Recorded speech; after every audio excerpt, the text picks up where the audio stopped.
And that's your first encounter with a badger, a wind catcher, one of the signature elements of Persian air conditioning. These towers aren't ornamental, they're directional, intentional, and surprisingly effective. Some face the prevailing wind. Others are strategically positioned to create suction when the wind passes over. Air is pulled down through shafts, past water-soaked surfaces, through clay ducts, and out into living rooms, courtyards, and even underground bedrooms. It's all so slow, and yet weirdly effective. Now, a quick reality check.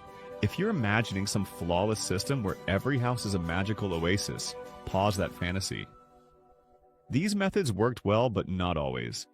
Sandstorms, humidity, changes in elevation, all threw off the delicate balance